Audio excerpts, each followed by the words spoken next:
Okay, I'm going to start recording. I'm going to share my screen. So what we're going to be talking about today is the history of music education in America. Um, and it is pretty cool that some of the stuff that we do. Hey, Sarah, there you are. Um, so some of the stuff that we do here in education started in Savannah, Georgia. Did you guys know that? So Lowell Mason, who is considered one of the fathers of music education, along with Horace Mann. Lowell Mason wanted to teach public school music in the 1800s, and people said, nah, and no reason, not going to happen. And so he came down to Savannah, and he had a place down here, and he started teaching music in schools in Savannah. Caught on, he went up to New England and did it up there, where it made a big to do. But let's get into some of that. All right. So let's see. All right. So here's our history. We start with the Pilgrims. Remember them? Yeah. So they get here, and here's the big thing with music and music education. When people go to a new place, they bring their music with them, right? Pilgrims arrive. These are people who are escaping something to come to something new. They brought their music with them. Now, in the 1600s, literacy was nowhere near what it is right now. I mean, not even a fraction of it. So when we talk about things like reading music, reading notes, reading words, people weren't doing that as much. In fact, do you guys know the history of the word amen? No, it means I agree. Because up until around the 1800s, when in a town, you might only have one person who genuinely read the word, and that person would preach the word, and people would say, I agree. Amen. Now, bringing us back to the Pilgrims. So the Pilgrims get here. Music is taught by rote. Why? Because people didn't read. There really wasn't a reason to read yet. It was more of the whole let's not die, right? And I know I say that with, like, take it with a grain of salt, but truthfully, when people are starting something new, the first priority is, and we learned this from Bloom, is survive, right? Set up camp, survive. So that's what they did. They got here. They were singing, yes. They used music to convert people, or try to convert people, namely Native Americans, because those were the people that were here. Now, when we talk about what it was they were trying to convert them to, think about where the music was coming from in the 1600s to 1700. And this goes through 1699, but we can even go further ahead and go all the way up to 1800. So what kind of music was being written that was available in a world that didn't have radio, that didn't have television? The only way for this music to be transferred was either by word of mouth, or if it was written down and somebody else who was also literate could read it and interpret it, right? So with that in mind, what kind of music was there out there? Did you say Sacred church music. music? Did someone say church music? You bet it was. Because honestly, that's where the money was. You look at composers like Bach, let's see, we'll say Bach, look, same period there, Handel, right? Uh, that would be up to 1750, right? Um, so those guys were writing music for the church because that could sustain them financially, right?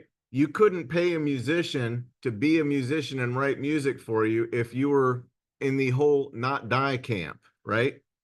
But if you were working for the church had money because people tithe, right? So a lot of this music that the Pilgrims brought over from Europe was church music. A lot of all of the music that they brought over originally was church music.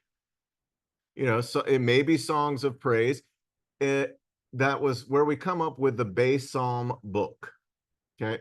It's the first published American hymnal. And the irony of it is those hymns, most of them are not American in nature. They are traditional hymns. But because it was printed here in America, we called it an American hymnal. Have any of you guys ever seen a version of or a copy of the Bay Psalm book? Because it is still in print. Reprint, reprint, reprint. But no, it's pretty cool. It's pretty cool. It looks very different than what you and I are used to seeing in traditional music notation, but it's there. Is it Okay. shape notes? It is shape notes, yes. My grandmother was taught on shape notes. I bet she probably looked at that. Nice. The original versions used what were called neumes, heightened neumes, which became shape notes. Yes. I've got that somewhere. I'm gonna have to look and see if that's what it is. It's cool. Yeah, they're like it's like a two-line staff, and it's wild. Um, Anyway, all right, so let's keep moving here. So there we go with shape notes and reading music. Let's see, Reverend John Tufts published his introduction of singing psalm tunes. Okay, then the singing school movement comes around with Thomas Sims. Um, it may be pronounced Symes. I've always said Sims. If it is Symes and I'm wrong, don't tell my children. They still think I'm perfect, okay? I've made it very far with them believing that. So anyway, the singing school movement is exactly what it sounded like, right? We are going to, it's part of what we do. William Billings and William Smith came up with the shape notes to simplify and encourage the reading of music. Again, that would have been the neumes and heightened neumes, and then gone into shape notes. Okay, then there's the decline of singing schools, 1800 to 1834. It was replaced by singing societies. The idea being it could be more of a community-based organization instead of an academic-based organization. Because when you look at this, schooling was very different than it is now, right? It was not a mandatory free and public education. It was a required slash suggested, but mostly farms. If you got to go work on the farm, guess what? You're going to go work on the farm and you can learn later. We would provide everything for you, provided that our teachers didn't have to go work on the farm and our teachers didn't have to, again, going back to the let's not die. Let's figure out what we need to do to survive. Education is a luxury. It's a great one that often take advantage of, but yes, it is. It's a luxury to be able to sit somewhere and learn how to read, learn how to play music. So Lowell Mason and George Webb brought the first music teaching methods and vocal technique convention in 1834. Now, I know we talked last week and we said who's in GMEA, and I believe all of you are, correct? Okay. How many of you guys have been to a GMEA in-service conference? Good, good, good, good. If you haven't, I highly recommend you go. And for a lot of reasons. The presentations are good. A lot of times the keynotes that they bring in are good. I like to go see what other band directors or general music teachers are doing and go see those sessions. Those are always really cool. And then you have the performances that go on. And I mean, you can learn so much just watching performances. So anyway, the first one, 1834, that's kind of cool. Okay, now 1837, a pivotal year. Boston agrees to teach music in 4 schools as a trial run. Lack of funds scrapped until Lowell Mason volunteers to teach for free at the Hawes School.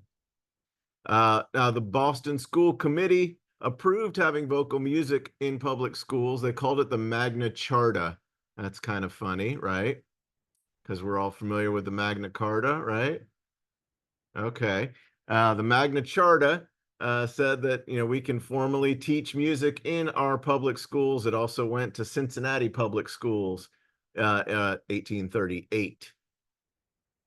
The conferences and conventions hit the road. Mason continued to spread the philosophy of Pestalozzian musical principles and wrote teaching/learning.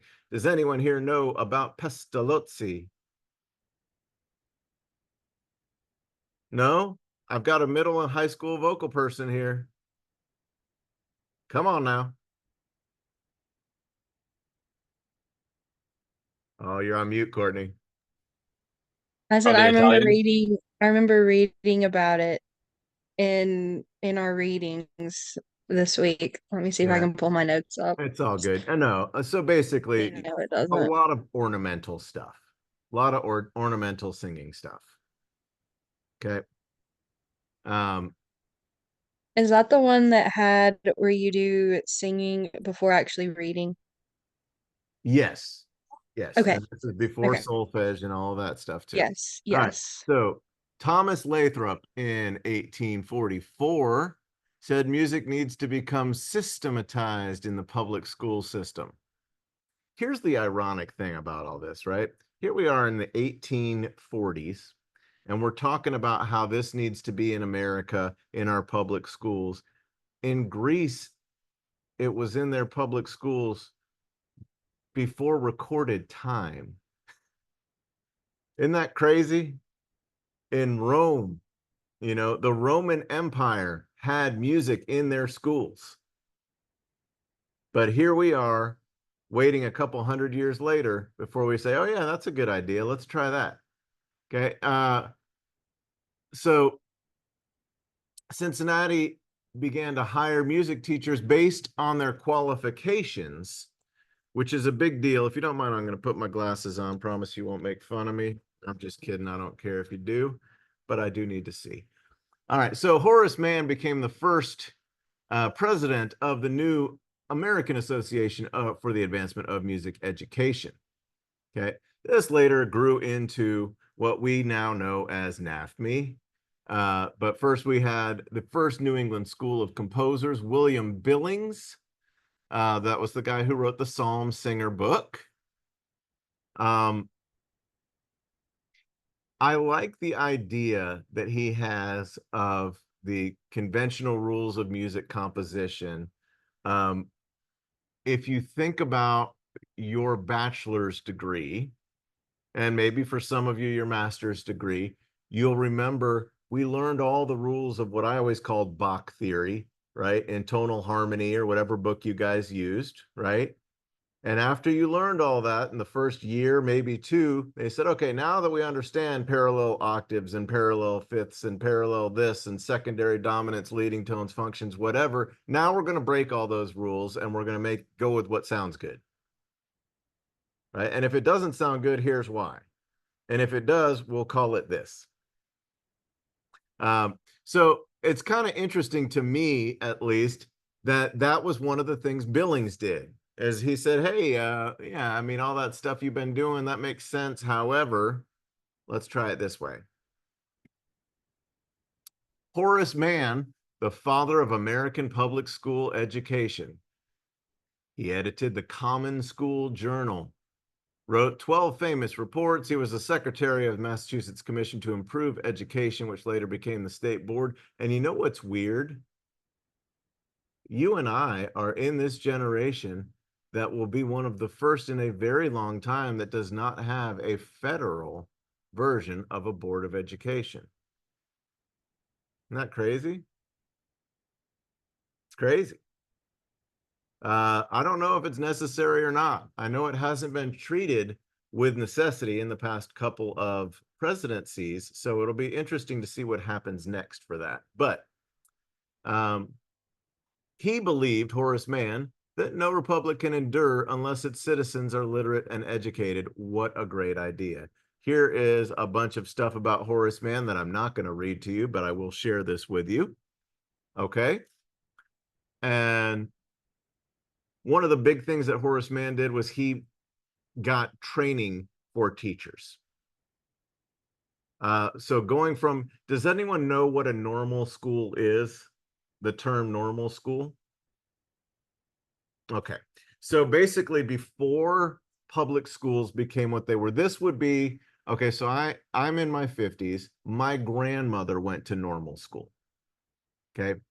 So what a normal school was not necessarily a highly qualified or even a qualified person as the teacher. It was a person who lived in that community and small community who said, I'll teach. And they taught. And it was based mostly upon experience and necessity of the community, answering the needs of the community. There was nothing standardized. And because of that, the quality varied from community to community. So you get Horace Mann in there, and he's like, hold on, let's do this. Now, it said he lived up until 1859. Well, I'll tell you right now, my grandmother was born after 1859, right? But she told me she went to normal school, as did my grandfather. So, I mean, I guess it was one of those types of traditions that kind of kept on, like when a war ended before you had all the forms of communication. How do you know it's over if there's no way to tell everyone, right? How do you know that we have moved from normal school to a traditional form of what we now call public school unless there's a way to inform everyone? So James Carter recommended the teacher training institutes in the 1820s, not Jimmy Carter. He wasn't alive yet. So common schools were most likely to be women. And he said, basically that women should be teachers, often through the ranks of normal schools, which is interesting because this was a time before, and this is way before anything of equal rights. So the idea that women would be teachers was very much forward thinking, but at the same time, it was like, well, why does it have to be women? Why can't it be men? Right? Because now we're saying that this is a women's work. No, it's not. It's a labor of love. But at this point, this is where we were as a nation. Okay. So here's Lowell Mason. Again, Boston Academy of Music, dedicated to improving the quality of music and general music education. The manual for the Boston Academy of Music, translated from German. It was the leading independent music ed institution, the Boston Academy, and those leaders were really in favor of music in the schools. Other things that he did, which I think are really cool, because this was actually happening all over the world. But what Mason did was he brought these firehouse bands or Sunday school orchestras, where basically it was a town band, a community band. And, he just brought instruments into those towns and had people play. And usually you would have a minstrel or a traveling musician who was a professional who would come into town, teach a bunch of people to play, maybe play some with them, and then leave once they were on their own doing their thing. Now, what's cool about that, when I said this was not uncommon around the world, in what is now and has been Israel, there's a style of music of which I'm very familiar with called klezmer, which is a street music. It's polka would be the Polish version of that, of klezmer. And then you also look even in New Orleans in the United States, that style of just a town band getting together, making music. Nobody's necessarily a pro. They're just people that are making music because they want to and they love it. In Brazil, they have something called samba school. Which is the coolest thing. Samba school is a lot like Little League Baseball. These kids start when they're itty bitty and they'll get an instrument, and that's the instrument that they play in Samba school. And they can graduate up to other instruments, but that's, it's kind of, like I'm a pitcher. When I play on my baseball team, I play surdo, which is a Brazilian bass drum. That's my instrument now. It's kind of cool that it went that way. But again, community band, getting out there and making music together. Okay. Francis Eliot Clark. Now, I know some of you guys have an aspiration of being a fine arts coordinator or music coordinator for your school district. This is the lady. She did it. She did it first. She did it well. 1903 in Milwaukee, she organized these music programs, and she basically, look at that, at a kindergarten level, she had a plan to encourage ear training at a kindergarten level. Now, when I was in kindergarten, we went half day. We didn't even have full day kindergarten yet. And that was in the late 70s. Crazy, right? Another thing that she did that is absolutely fascinating to me is she brought a record player into the classroom. She worked with Victor, which later became Victrola or RCA Victor, right? And she brought these recordings in.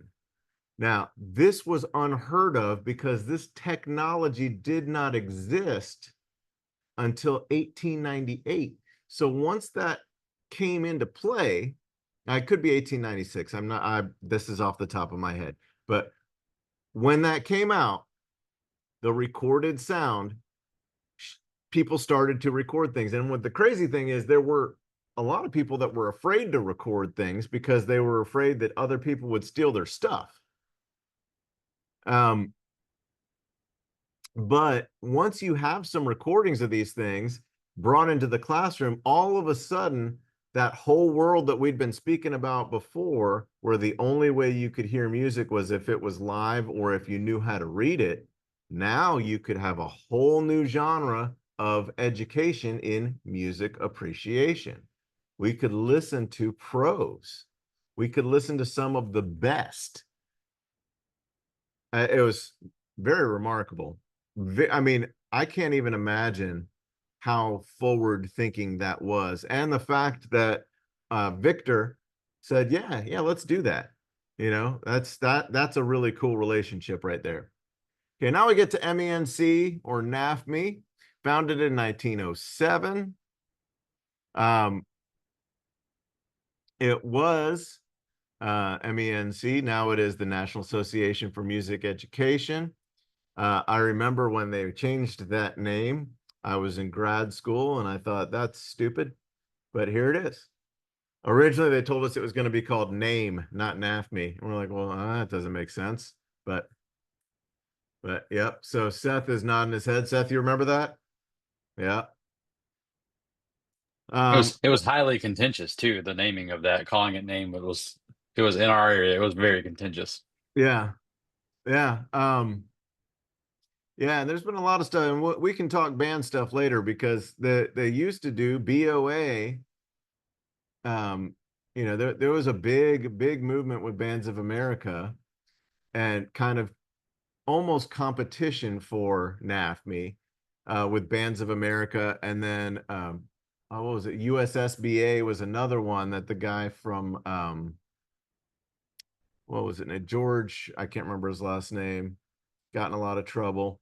He was a Northeast drum corps guy, started USSBA. Anyway, but yeah, other things where people tried to compete almost, which I don't necessarily understand that. But all right, so contemporary music education. In 59, we had school administrators that wanted more complete curriculum, including arts instruction. That's a win. In 62, there was the study of music as an academic discipline. That's great.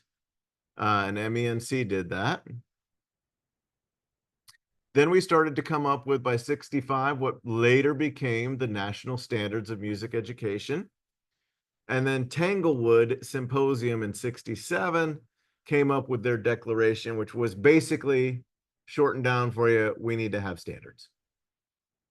And the idea of having standards for music, it took quite a while to get to where it is now. Very often when people are trying to come up with what the standard is, we overdo.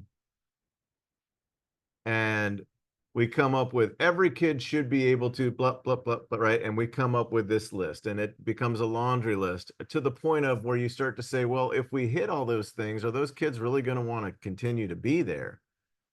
And the answer, I'm guessing, is probably no. So we come up with, let's break it down into 10 things, which, by the way, is still too many things, but we're going to break it down into 10 things. Human brain can remember and retain 5 plus or minus 2 things at any given moment. But we're going to say there's 10 things. That's fine. What we did was we took all those things and we narrowed them down into scope of, here's singing alone and with others, right? Here's movement. There really should be 3 standards, in my opinion, of the standards of music education broken down into movement, singing, playing instruments. Right? Now, all of those things you can break other things out of. And this, again, this is my opinion.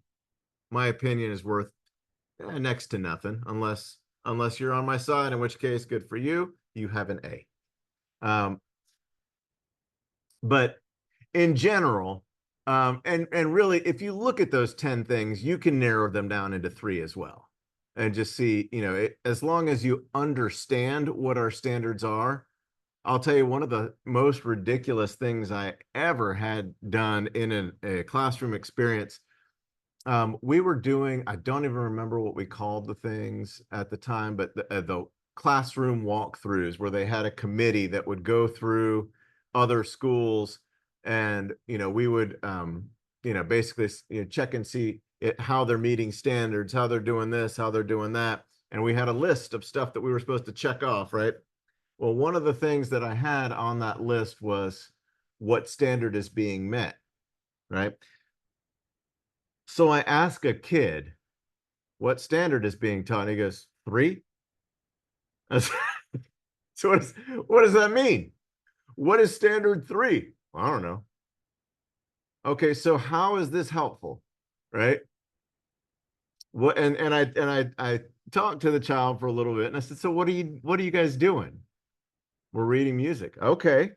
Is that standard 3? I don't know. Maybe. Yeah. So it got to me that when I was supervising folks, I said, listen, you need to put your standards in a kid-friendly language. One of the first activities we did in my classroom was I would take them and I would have the kids tell me what they meant. And I'd write those out.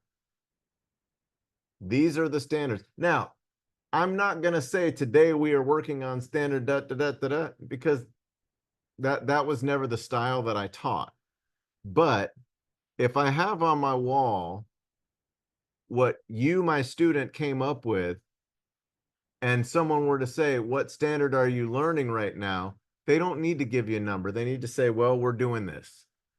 We're playing instruments right now. And through playing instruments, maybe they can add, and we're reading notes. And we are working on intonation and blend and tone quality production and, any number of things, but that fits under this umbrella. Okay. All right. No Child Left Behind. I have a spoiler for you. They were left behind. There were some that were left behind. Sarah, you weren't left behind, were you? Your screen's frozen. Oh my gosh. Okay, good. You're on mute. Sorry, my iPad just couldn't handle that truth. Sorry. Yeah, facts, man. So what happens is we've got No Child Left Behind, right? And it says the long-term effects are not yet evident, but the short-term effects have been detrimental to all non-tested subjects. Well, yes, because funding, and you can quote me on this to anybody that will listen. In education, funding is it's not even a word, is it? It is easiest to obtain funding through quantitative study. It is least likely to show effectiveness through quantitative study. If you really want something done in the arts that shows growth, that shows efficacy, that shows any of the things that you and I aim to do, it is qualitative. It is not quantitative. The problem is quantitative research is more expensive and costs and takes more time. So if I'm funding a program, like a federal government is funding a program, they need results. And how do you get results? Through a test. A test will give you quantitative results that you can measure.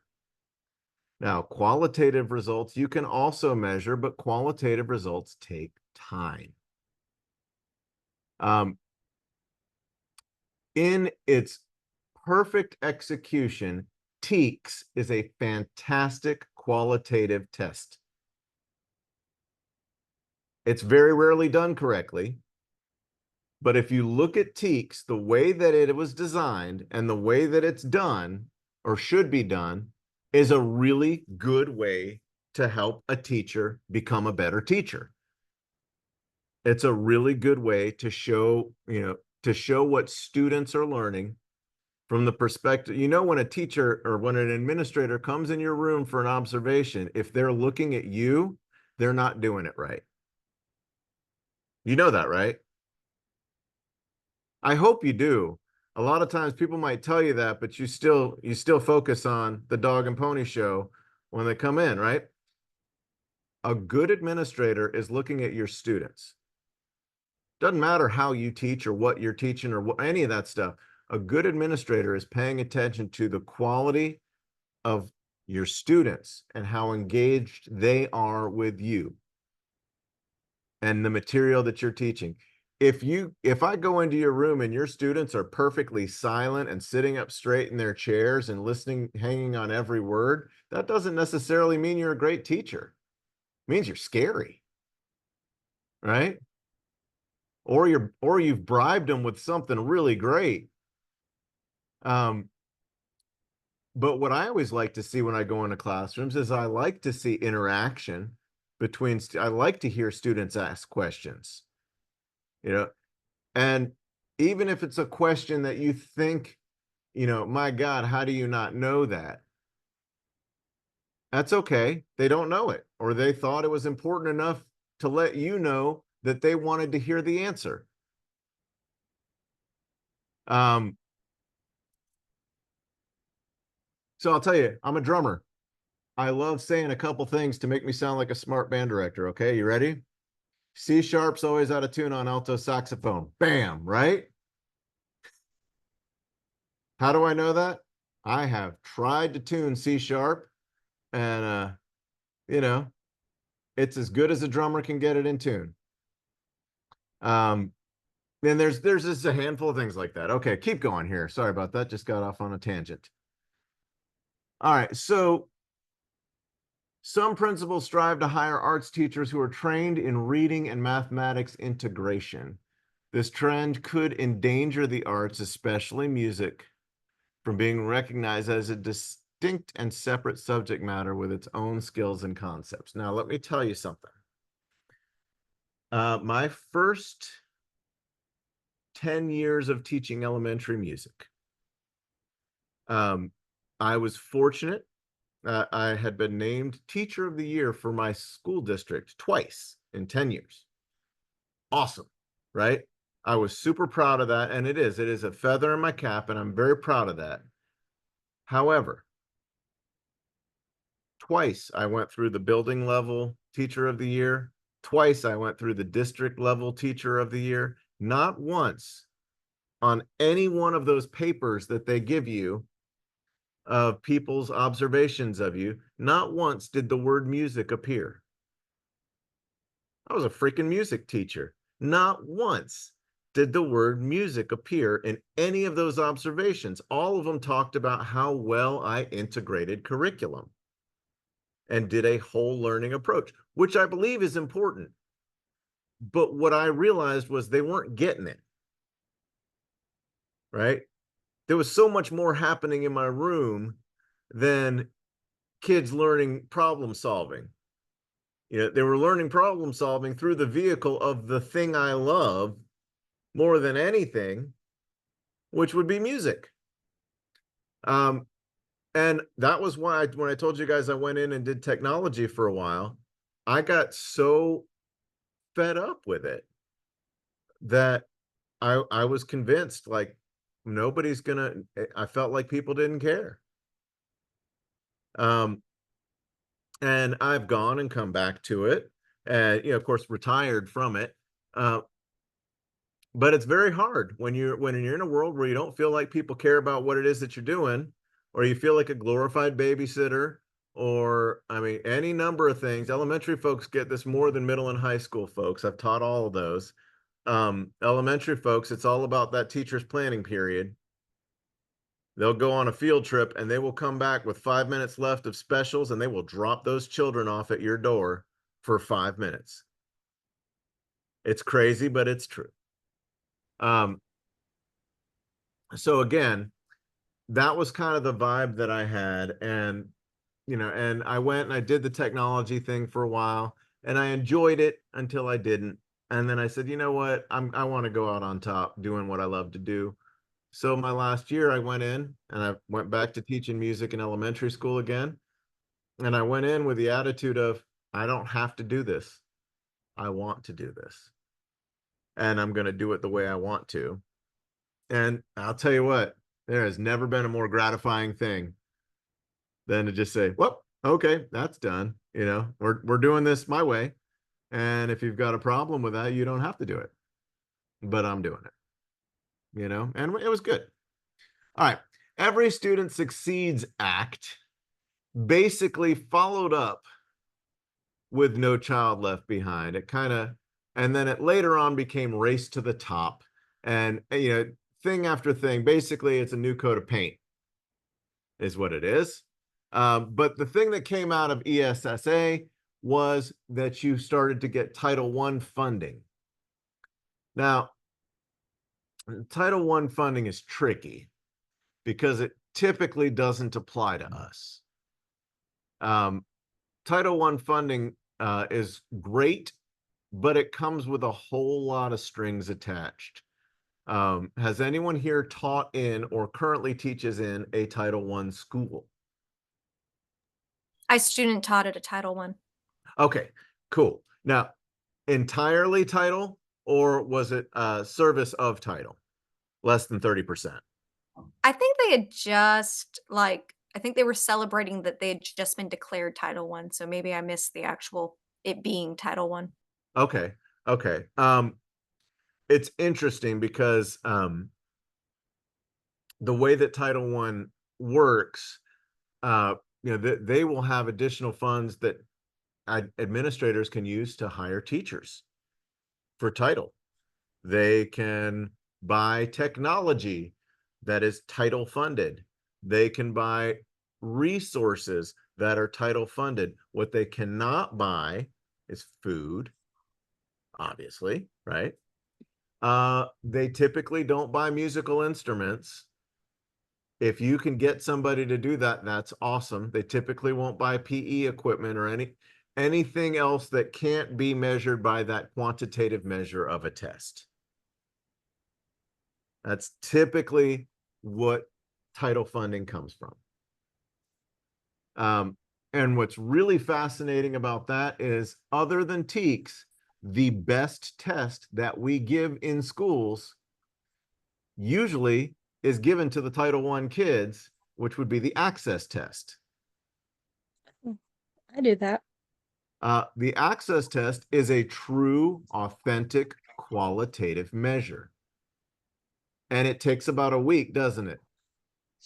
Yeah, at least For a kid to do it. Yeah, Yeah. at least. That's a good thing, because the data that you get from that is very, very useful and very telling. Okay, conclusion. It's always a danger that will be put in the sidelines, right? 58 years since Sputnik, Admiral Hyman Rickover's report on the state of American education, music has to fight for its place in school. Not likely to change. Again, going back to, and I shared my philosophy of music with you guys. I don't know if you guys read that announcement or not.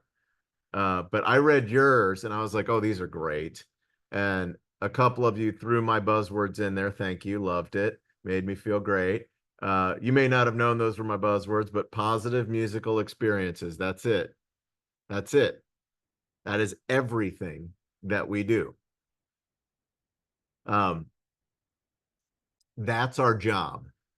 Our calling is teaching music. Our job is to create positive musical experiences because that's the advocacy portion, right? Anyway, principles supportive of music education along with good teaching, that's the mark of a successful program. And really to have somebody who will fight for you, right? Not just you doing it's great, but having somebody in your corner that says, no, it's for real. It's a good thing. Has anyone ever had a program cut? You have. Okay. Well, let's start with that. Seth, tell us about yours. Well, I kind of posted on this on one of our, I feel like it was this class that I posted it on, but when the housing collapse of '08 happened, a lot of things started to change around our system. And so our system just wiped out anybody who was not tenured. And so every person, no matter what they taught, they were gone. And then had to reapply for their job if an opening came. But they cut the course program or the course teacher in my system, and so I was presented with two options. I could either volunteer to take over a course and save the art teacher who had been there for at least a decade before I even arrived, or I could refuse to do that and then teach a whole bunch of general music classes on top of the band stuff and also save the or lose the art teacher. So I thought the obvious choice for me was saving the art teacher and then taking over for the chorus teacher. So it wasn't a chorus program that was cut, but the chorus program suffered because I had no experience. I mean, I had a college course, one college course that taught me how to teach chorus, as you guys are all probably well aware, and there I was doing a high school course. Wow. 4 parts, huh? Yeah. God No, I bless mean, you. piano experience was Yeah. for a long time. Yeah. My secondary instrument, one weird thing about me, my secondary instrument in undergrad was guitar. I've played guitar my whole life, and typically as a music major, your secondary instrument, if it's not your primary, is piano. And they said, well, you can, if you can play everything that we do on piano on guitar, that can be your secondary instrument. So I did. I do play piano. I'm a percussionist, so I do play piano, but I play typically with 4 fingers, poorly, but good enough. But yeah, if you put me in front of a chorus, I'm going to play the guitar. Because I am not comfortable playing the piano in front of that many people. But I know that guitar helped out in elementary music. Oh, dude. Yeah. All the time. Love it. Yep. I used to joke it was the poor man's piano, because I could take it anywhere. Okay, so that's a Horace Mann quote. Okay. Here's the poverty effects on education. Arts education is a human and civil right. Amen to that. Right. Now look at how a high income school versus a low income school, what the funding is for arts education.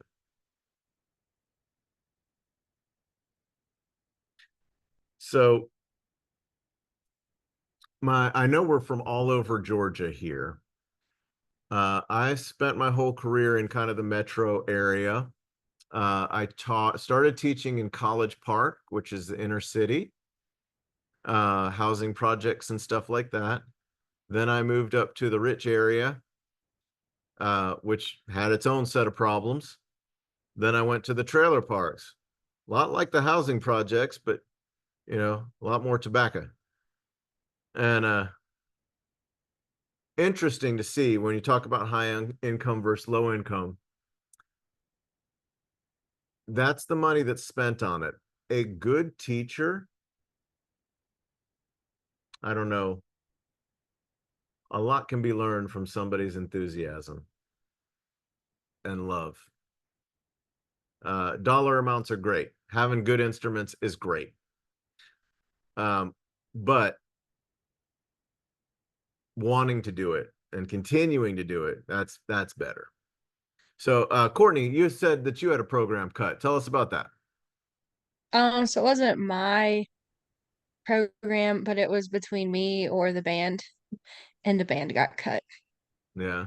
Um, and it was in private school, so Mhm. not public school. Yeah. Well, I was unfortunate enough to have programs of mine cut twice. Interestingly, both programs were very successful. And also interestingly, one of them was never brought back.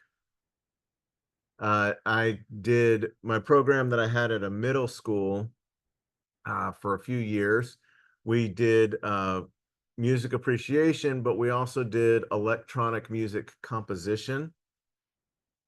And my classes were full, full, like to the point of I had 60 kids in a class because I taught in the band room and they were like, well, they can have 60 kids in band, so we'll go ahead and let them do it.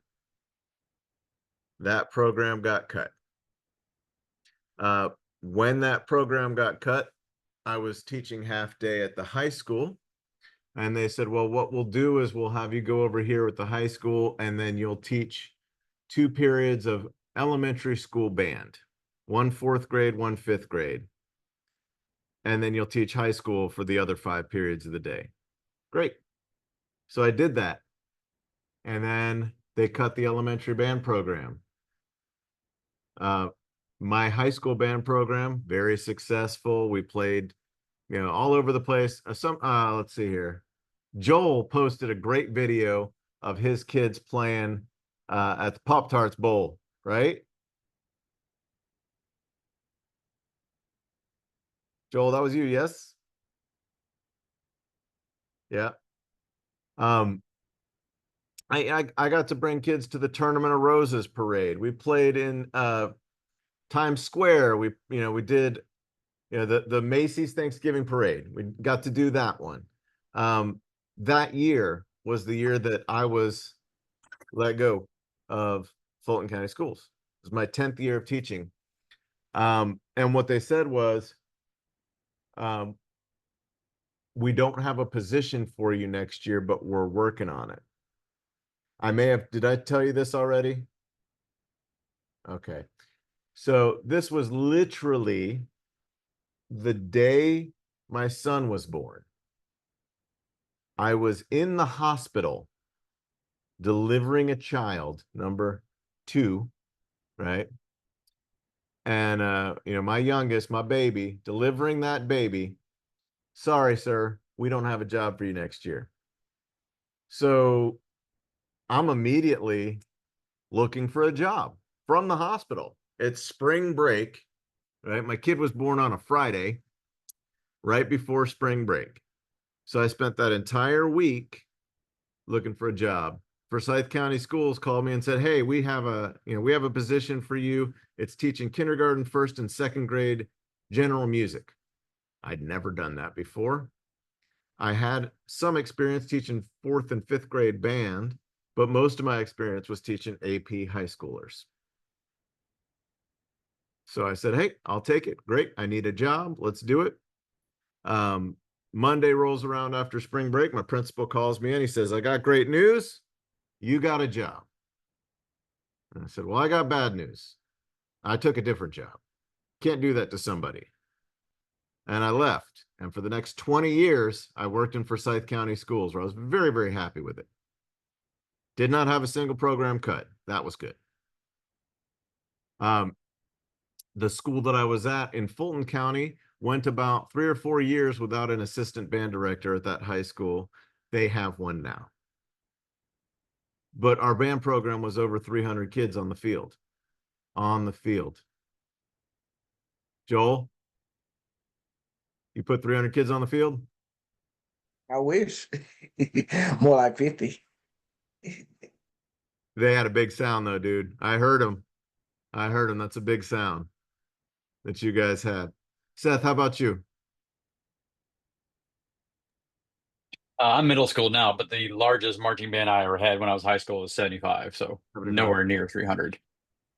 So that was my biggest was 300. I tried to keep mine at around 175. But you know, sometimes you can be a victim of your own success. And when you're teaching the middle school and the assistant director at the high school, some of those kids I had for 7 years, so they were all coming, which was awesome. Until it wasn't, right? Anyway, all right, so you stop sharing that, and we're all back in here. Good, good. All right, so before we get moving on to our next stuff, we have talked, by we I mean me. Thank you for your patience. My God, you listen to me talk for almost an hour. I think there's a special place in heaven for each of you. All right. What questions do you guys have before we move on? We're doing our history of, I'll share the presentation that I just did with you guys.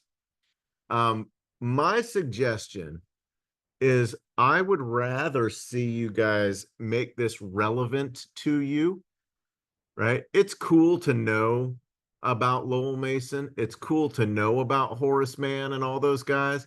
It's cooler to know about stuff that you can use in your classroom. So if you want to dig in more on, you know, if you're an ORF person and you want to dig into more about how ORF was integrated into your classroom, you know, historically, how it came to be, and other pedagogical schools of thought that came in, Dalcroze, oh gosh, the singing, Kodai? Kodai. yeah, yeah, Jinx. yeah. I always liked Delacroix, and Orff. And I think, Courtney, was it you that was saying that Orff, can Orff meet all of the of course it I can. might- Yes, yes. Of course, And I mean, it can. of And course. it's been fun researching that. Yeah, good, good. And what's cool is you're doing this with a little bit older kids, right? Middle school kids. Right, I have middle and high, but some of my high schoolers come in as a freshman and have never had a music class. So it's super interesting. I've had some that I've had since sixth grade and some that have had music since kindergarten and then some who never had music. So Hmm. it's interesting. Yeah. Sarah, what about you? What grade levels are you doing? I'm kindergarten through 5th grade. Okay, that's what I thought. And you're doing level 3 this summer, right? Yeah, I'm starting like next week. Nice. Who are you And doing? for the last 3 years, they've had it at a high school that's like 10 minutes away, so I don't have to travel halfway across country to go do it like some other people do. That's awesome. Who are you doing it with this year? Um, I don't know her name. It's Mary Beth something.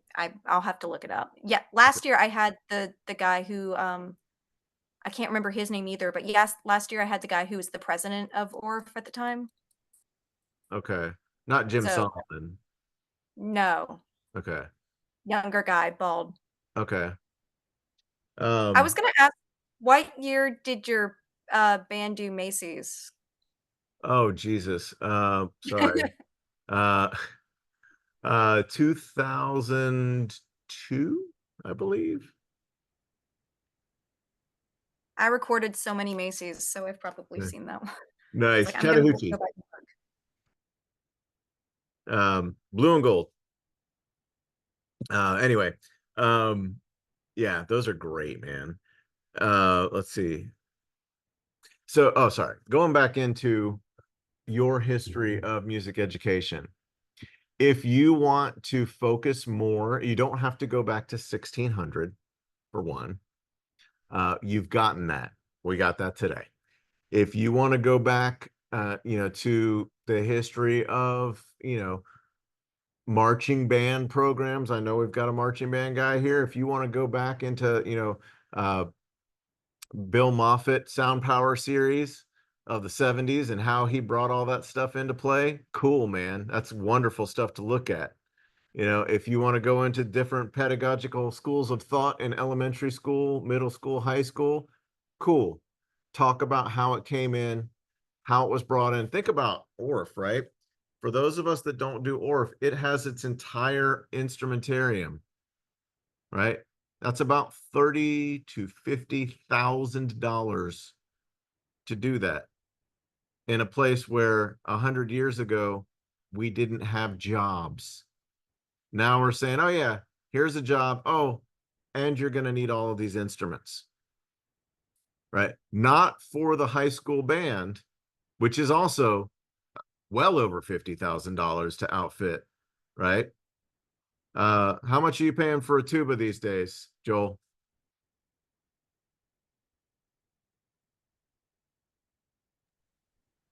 Which, About $5,000? yeah, it's about 5, 6. Okay. Yeah. So, and you have how many? 4? Yeah. Yeah. No, well, I have two You have 2. two students playing. Yeah. Okay. Yes, my joke is that I own twice as many tubas as anybody in my neighborhood because my son's a tuba major. So I have a B flat and a C. But yeah, I mean, his option when he turned 16, I'd been saving for him and he was looking at colleges and stuff and he was doing all the honor bands and all states and stuff. I said, well, you can get a car or you can get a tuba. You get a C tuba. He said, I want a C tuba. It cost as much as a car. It did. But I'm glad I was raised a vocalist. yeah. Well, here's the thing. He goes to Vanderbilt. Vanderbilt is $70,000 a year. My bill for Vanderbilt is $0 a year. But my kid plays on a $10,000 horn. I feel like I won. Now, he's a great kid, works hard, all that. But that's, if you can figure out a way to invest in your kids, do it. It doesn't always work out, but when it does, it works out great. All right. So again, here's what's going to happen next. I'm going to go ahead and stop recording this.